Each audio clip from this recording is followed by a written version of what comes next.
नमस्कार साथियों, मैं आपका दोस्त रोहित बिसाई और आप देख रहे हैं युग वाणी टाइम्स। विश्व की प्रसिद्ध रामलीला आयोजक रामलीला की प्रेस वार्ता है और हमारे साथ बॉलीवुड के जाने माने अभिनेता बिंदुधार सिंह मौजूद। आइए उनसे बात करते हैं। बहुत बहुत स्वागत है। Thank you thank you thank you जी, थैंक यू रोहित जी भाई। बताइए, अपनी भूमिका इस बार भी हनुमान जी है। जय श्री राम, जय श्री राम। हनुमान जी की सेवा जब तक करने का मौका मिलेगा, जब तक हमें लगेगा हम कर सकते हैं, जाके इधर उधर छलांग मार सकते हैं, दो चार लोगों के सर फोड़ सकते हैं, गधे से सीधा ही मारेंगे। हनुमान जी के साथ जो मतलब जब तक आशीर्वाद उनका हमारे ऊपर बना है, हम उनकी सेवा करेंगे। तो इस बार किस प्रकार की तैयारियां हैं? इस बार की तैयारियां मैंने जो एक्सपेक्ट कर रहा हूं वैसी तैयारियां हैं। मुझे चाहिए लगता है कि रामलीला तो बहुत होती है, लेकिन ऐसी रामलीला हो जो मतलब लोग बोले वाह। यानी हमें समझ में आया था पिछले 2 साल में हमें बहुत तकलीफें आई, लेकिन हमने रामलीला की। और बॉबी की हिम्मत है जो कोरोना में भी उसने रामलीला करके दिखा दी।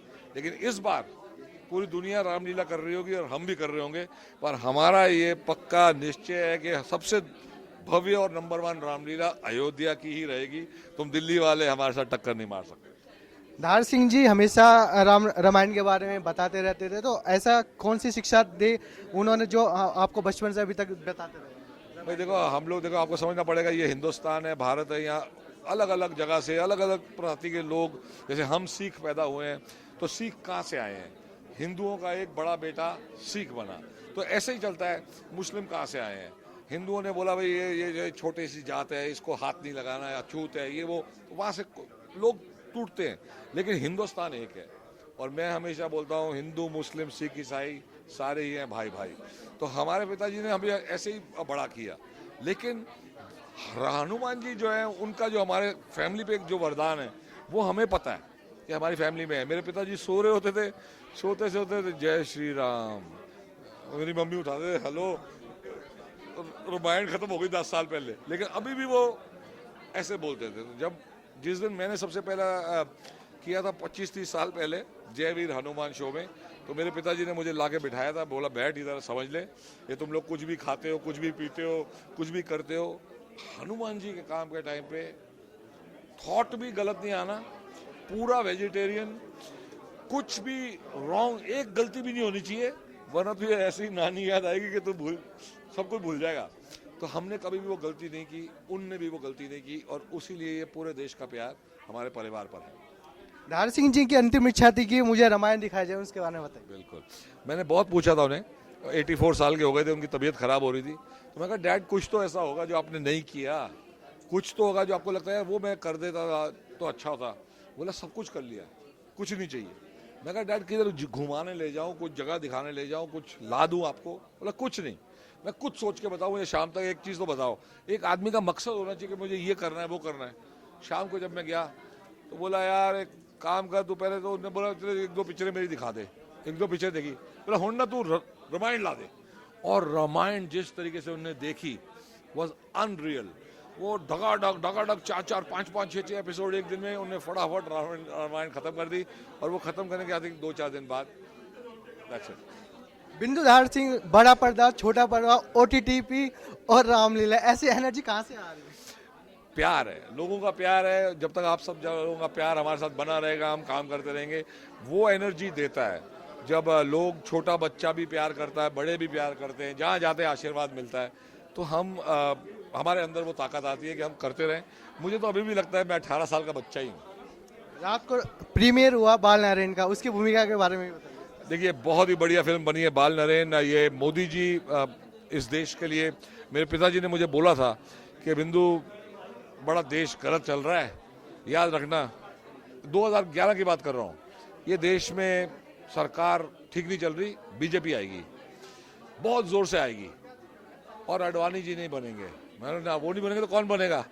तो मोदी बनेगा, और वो तुम्हारे बच्चों को 15 साल में एक ऐसा भारत दे के जाएगा जो बहुत बढ़िया होगा।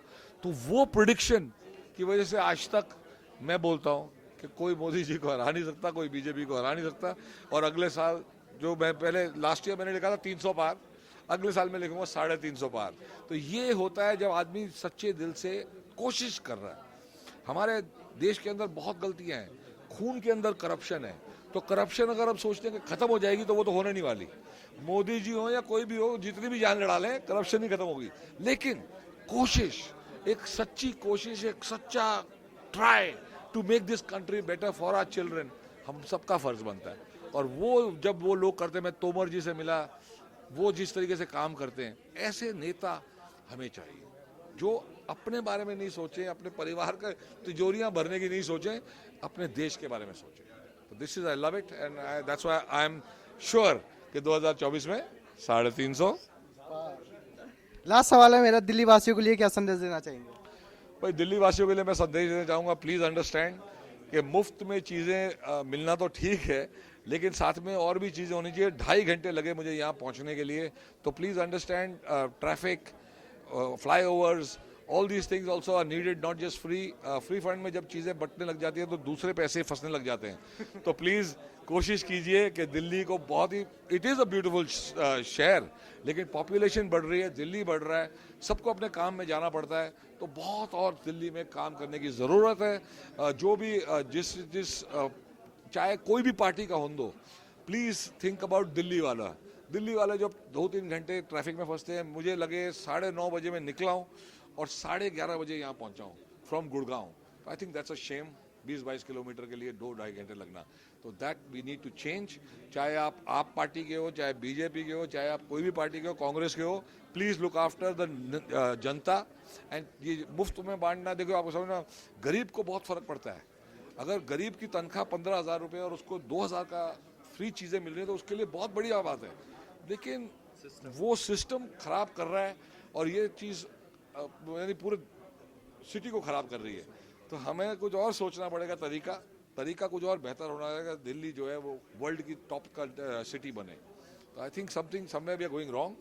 लेकिन एमपी सारे बीजेपी के, एमएलए सारे आपके, तो दिल्ली वाले जो सोचते हैं मुझे समझ नहीं आता क्या सोच रहे हैं। आपको बहुत सोचना पड़ता है कि आप जिसको वोट दे रहे हैं उससे आपका जो फ्यूचर है डिपेंड करता है। तो 100% जो 1-2 हज़ार का जो फ़र्क पड़ता है फ्री का, वो बहुत बड़ा फ़र्क है गरीब के लिए। तो गरीब की वोट उनको जाएगी, लेकिन पूरे सिटी के लिए वो एक बर्डन है, वो बर्डन सिटी को फेस करना पड़ेगा। बहुत बहुत धन्यवाद हमारे साथ जुड़ने के लिए बिंदुधार सिंह जी।